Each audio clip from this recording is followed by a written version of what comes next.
from me.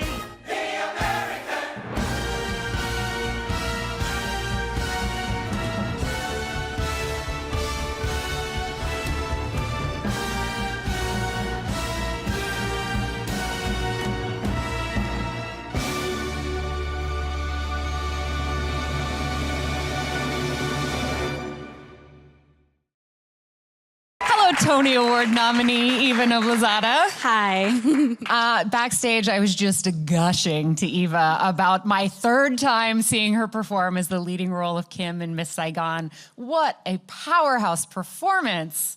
And here you are, bright and smiling, and man, I would think that you'd be wrecked the day after playing that role. Yeah, it's tiring, but you gotta like steamroll over it and just kind of get on with life, definitely. You've been performing this role for years now.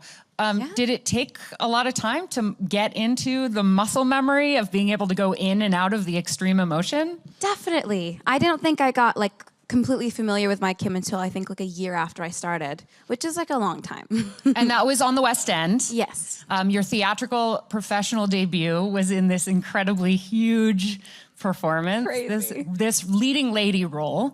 And we will come back to that and talk all about Miss Saigon. I want to talk about how your career started, because a lot has been made of the fact that you were plucked from obscurity and discovered at age 17, and suddenly you were a huge star. And while I think that that's a really compelling narrative, I think it also takes away from the fact that you've been performing since you were 6 years old, and that you know, like you worked for it. Yeah. You didn't just, it's not like somebody heard you singing in the shower and was like, we're putting you on the big stage. They definitely did, and they were like, shut up!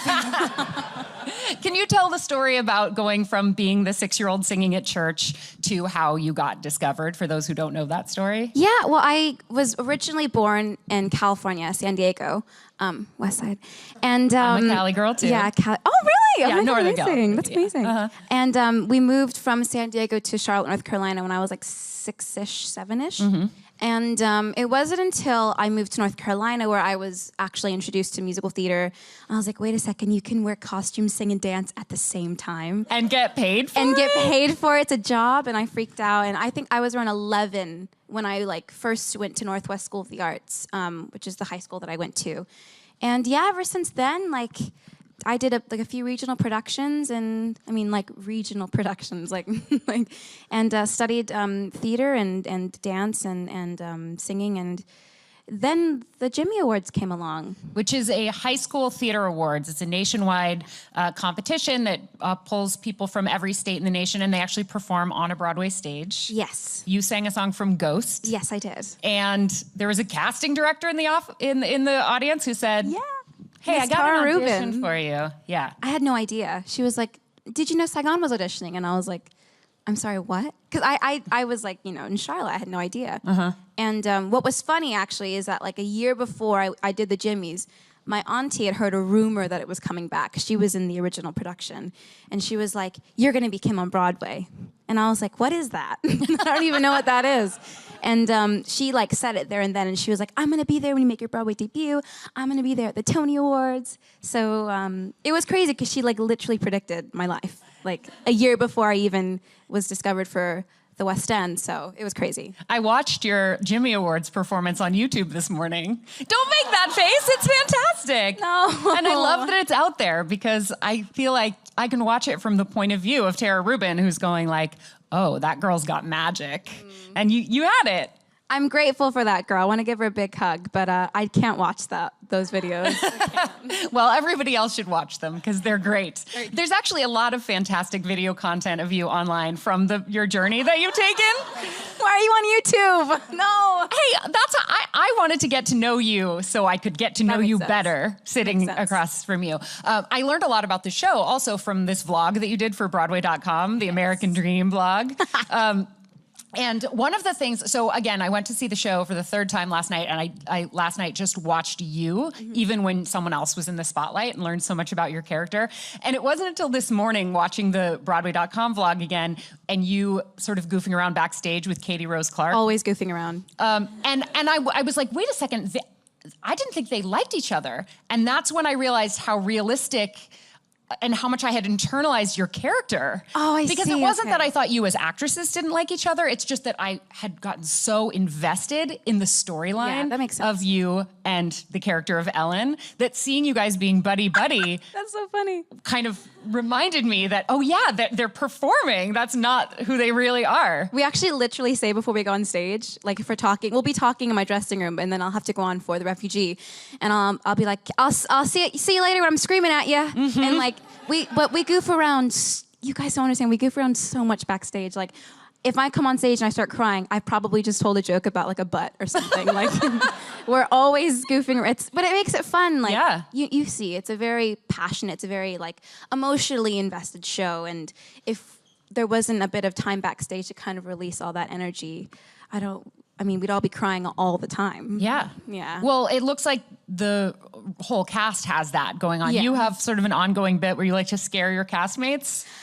Devin's the best to scare because and Katie too. Katie is really spastic and I love her for that. But Devin's always wearing these really tight like shorts. They could be like, they're just the smallest little itty bitty shorts. He's always in those when I scare him. They're just, it's a great cast. I'm really lucky. Mm-hmm. Do you have, I kind of want to know the answer to this question. I kind of hate asking it, but like, do you have a favorite moment in the show? I do. Something you look forward to every night? I really love Sun and Moon because, it's one of the, I think, really only songs that develop the relationship between Kim and Chris, because in all the other times that you see them together on stage, there's a lot more going on stage, or like in Last Night of the World, without giving anything away, there's a reason why they're singing that song, and it's not the most romantic reason. So Sun and Moon is it kind of just brings Kim and Chris together without anything else. And it's really sweet. And even though I hate Alistair, I'm joking, I don't. It's always, it's always fun to play with him and to see where the scene goes. But I also love the nightmare scene. Yeah. That's fun. Is it true you taught yourself to cry in the shower? Oh my God, yeah. And how does one go about teaching oneself to cry? When you see it on TV all the time. Like you see, there's so many good movie actresses that know how to cry. Or it's not even crying, it's like when they just look at you and it just rolls down your cheek. I know. And I'm like, I'm gonna learn how to do that, and I did. So how did you? I don't know. I was just in the shower. I was like, this is perfect because I'm gonna pretend like I'm in the rain. Like maybe I've just seen something really bad happen, and it's just the perfect scene to make yourself cry, and it works. And you do that on stage every night. That's my party trick. That you can make yourself cry? Yes. No. No, I want you to do it right now so bad. Okay, so Miss Saigon, I heard a rumor that your actual West End debut was in the background in Les Mis. What? Yeah, that's true though. That's true. And I heard you describe it that it was sort of like an internship, because you couldn't just go from having done high school theater productions to being a leading lady on the West End without sort of learning the ropes. I technically was a ghost because I wasn't even in the playbill. Really? And no, Cameron was literally like, let's put her in. And it was very smart of him to do so because I got to understand the vernacular backstage and how the English kind of, how the Brits kind of took theater into their own. And it really helped me a lot. It made me feel a lot more comfortable living in England and also being in the profession that of acting in London. So it was very helpful. But I had one line. What was it? It was where's that new world now the fighting's done? And if there was a cut show, which means if there wasn't enough swings to cover the amount of people that were off, I once was in the factory, said, take a look at his trouser, you'll see where he stands. That was me. And then, is it true that the night before you started playing Eponine on the West End, which came between the West End and Broadway production of Miss Saigon, you performed it on the Olivier Awards before you'd even done it on stage? Yeah, wow, yeah. You have had this, it feels like it's been this roller coaster of Cameron McIntosh musicals. Oh yeah, Cameron McIntosh. But that was crazy because it was it's technically making my Les Mis debut, but not on the Queen's Theatre stage in the middle of Covent Garden, which was kind of cool, but it was so out of context.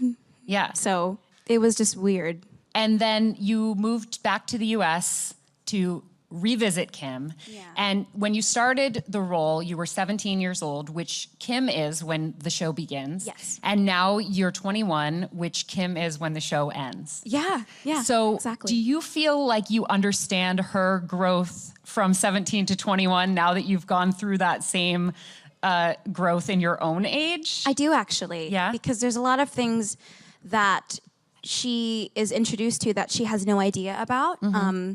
You know, love being one of them, and love when it comes to finding it on your own with like a romantic person rather than like family or friends. And that's something that I didn't know anything about when I first started the role. And you know, and also being independent, living by yourself, having that feeling of everything around you happening, and you feel like you're the only person there who's like, what's happening? I never really went through that arc in life until, you know, these past 3-4 years. So yeah, I feel like I definitely connect with her more, but also I feel like I've lost a bit of my naivety, which I feel like I had a lot of, obviously, when I first moved to London. Well, Kim certainly loses hers over the course of the Yeah. show. And, you know, I know a lot is made of the fact that you're so young and playing this incredible role. And I think what's the most exciting about that is that it reinforces this idea that Kim is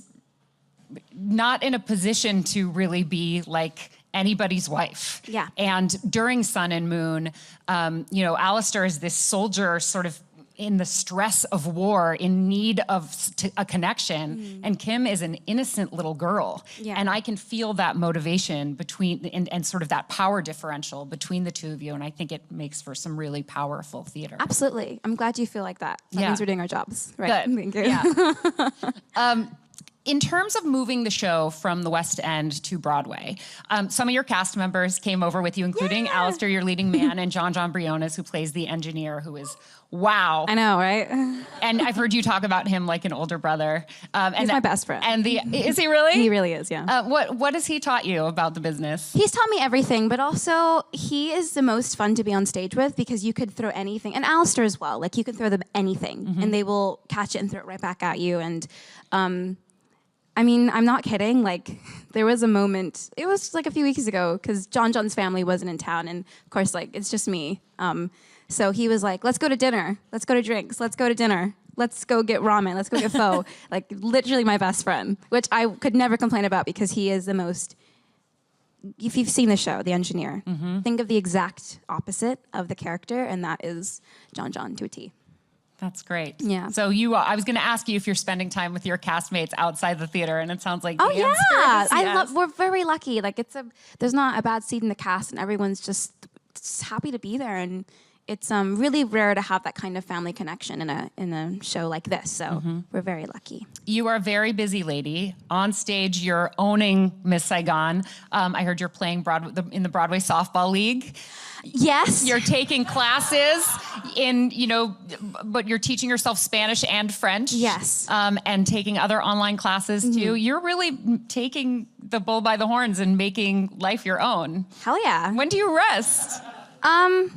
I mean, I do rest. I mean, I don't want you guys to think that I go home and like open my books. I haven't opened my anatomy tab online in like 3 months. It's been really busy, but I don't know. I just try to find time. If I don't find time in a day to do things for myself, you know, I kind of get crazy and lost in the noise. And I learned that the hard way in London. So I try to at least bring myself back down to earth every once in a while, because especially now it's really busy, and I'm having still trouble, adapting to the New York lifestyle. So, I just try to take care of myself in little ways that make me happy. So. You also do a really good job of taking care of your fans online. I love how you make it a point to say on video and in tweets, like, it's okay to be anxious. It's okay to feel imperfect, that's part of what being alive is about, and that's part of what makes you beautiful. And Absolutely. I love that you're taking the opportunity to empower the people around you and hopefully empower yourself in the process. Well, yeah, because who wants to be friends with somebody who pretends that they're perfect? Like, that's not who I would want my friends to be. That's not how I would want to be a friend to other people. And I understand that. I mean, I have a little sister, so I understand that and a little brother. So I want to make sure that not only am I a role model for them, but I would want people who watch Saigon to be like, oh, she's awesome, and she's also not like a butthole, you know. I would like to put that on a T-shirt. Put it on a T-shirt. Do it. I'm awesome, and I'm also not a butthole. Yeah. There should be a picture as well. Yeah. The crowds at the stage door are insane. Yeah, they are. You are getting you must be signing 150 autographs a night. It is crazy. What does it feel like? Like, is it exciting? Is it overwhelming? Do you ever feel like you just need a break from it? I mean, I will always love a break, but I love my job, and I love, you know, especially now, like it's busy. I love getting to meet all these new people and the Broadway community, getting to know them more. But when you're at work, I feel like I'm at home. That's like my second home. So I could never really see myself getting stressed in that way at the theater because it's part of me, it's part of the show. But like, I do feel like sometimes I get a little lost in the noise. Like the Broadway, it's you know, there's a lot going on. There's a lot of people to meet and a lot of things to remember. And I just sometimes just want to go to work and do my job and just that be it. But I understand it comes with a job, so I can't complain. I do love it. What are you planning for the Tonys? What do you mean? Like, do you know what you're going to be wearing yet? I actually have my fitting today. You do? Yeah. Oh my gosh. Well, hopefully you'll put some I'm really photos up excited. and is your auntie going to come? Is she actually going to be there? No. I don't. Well, tickets are cost like $1 million. Even for family, and it's like, all right, we can't afford that. Is your boyfriend coming out from London? He is my +1. Oh my gosh, yay. She has a super dreamy boyfriend, you guys. Oh, I know. And I don't make it a point to talk about people's personal lives, except for the fact that when you put it on Instagram, it's out there. Thank you.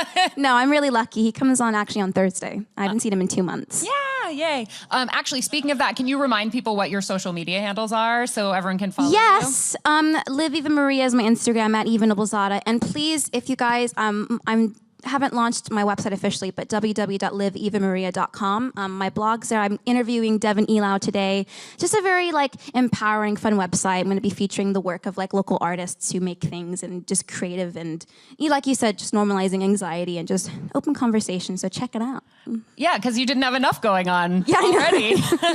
More things to do, but no, it's great. So you're going to be an interviewer too. I know. Yay. I love it. You get to people that you're really interested in, you get to ask questions and you learn from them at the end of it. I think it's a pretty cool. And you get to pick and choose. You pick the people, So who else do you have coming up? My friend Celinda Schoenmaker is. She's literally a mermaid. If you go look at her on Instagram, she's playing Christine Daae in the West End at the moment.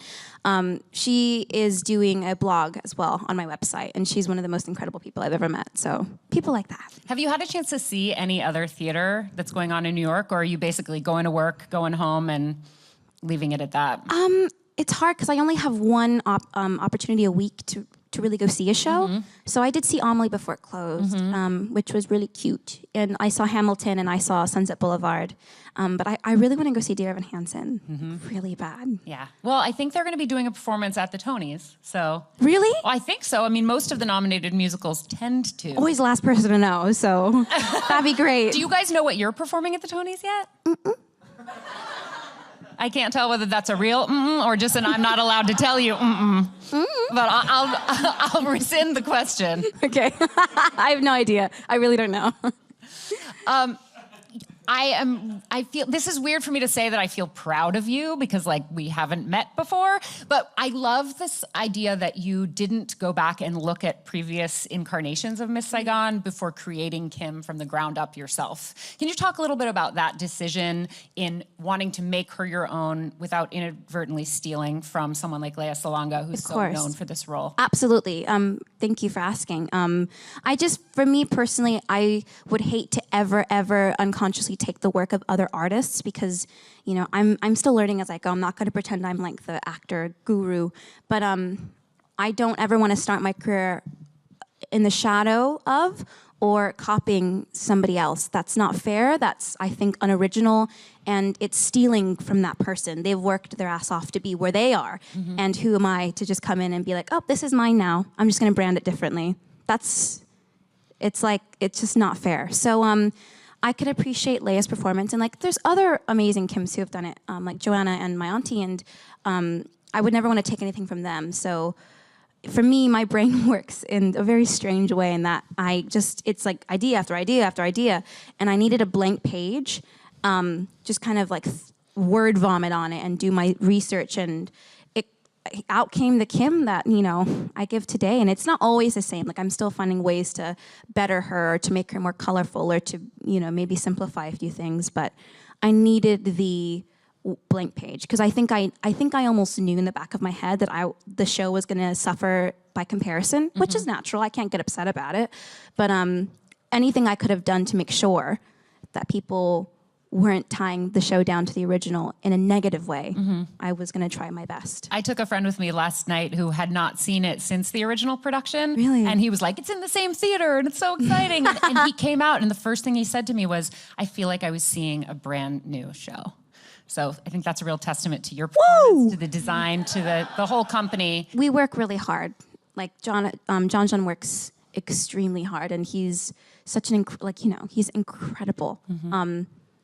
Obviously, if like the 0.1 chance that I win, we'll be sharing it with him. That's his award too. So, but it's difficult. Like every revival, like when Sutton did Anything Goes, like people are going to compare, even though it's Sutton frickin' Foster, and it's just finding our own path. Right. To go down. And when the next revival comes around in another generation, people are going to be talking about your performance. Yeah. Oh, well, I guess. They will. Of course they will.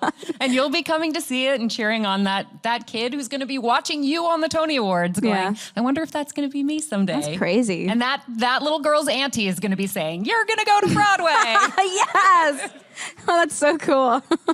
We're going to take a few questions from the audience. Hey, Eva. Hi. Thank you for being here. Do you have any post-show celebratory rituals with the cast? Oh, with the cast? On a Saturday, sometimes they go out for karaoke, but I'm scared that if I go to karaoke, I'll never come back. And because they're always like a few drinks in. But we just, rest. We have Sundays off. So I think as a whole, the cast just likes to spend time with their dogs and their loved ones and just enjoy New York. But yeah. What's your go-to karaoke song? You're going to judge me. No, I'm not. There's no judging in karaoke. Lady Marmalade. Oh, yeah. But you guys, I can't do, I have to be a little tipsy because I am all of them. I'm Little Kim, I'm Christina. I don't know how I do it. It's great. You guys should see it. I need you to put a video of that online immediately. We'll see. Who else has a question? Hi. So she was talking about how you're trying to learn Spanish and French. Were you ever considering learning Tagalog? Yes. Everyone I know pretty much speaks it. I don't know. I know the vulgar words and thank you. And I try to copy Rachel Ango because she's really easy to impersonate. So I don't know. I think that would take a lot more time for me because it is a really difficult language to learn. Yeah. I think we have time for one more. Hi. Hi. We came here from Texas today, so this is our first day in New York. Yeah, we're really Welcome. excited. Amazing. Thank you. I was going to ask, what do you do on your day off to recharge? Ooh, I rest. I sleep for more than 6 hours. That's always nice. Good food. I like to. At the moment, I'm binge watching Downton Abbey because I miss England a lot. So I feel like I'm part of them. And yoga, time with friends, maybe a bit of shopping, a lot of shopping, and a few drinks. I don't know. Just enjoy the day. Yeah. Well, it has been a thrill to have you here. What an exciting time for you. I'm excited for you to have your fitting today for your Tony's dress. Oh my and God. I'm so excited your boyfriend's coming to town. And this show it's so grand, and it really is one of those powerhouse musicals that everyone has to see at least once live. Yeah. And for anybody who's not in New York, we're all going to get to see you on the small screen across the country on the Tony Awards on June 11th. Congratulations on your nomination so much, and you on guys. this fantastic show. Thank you.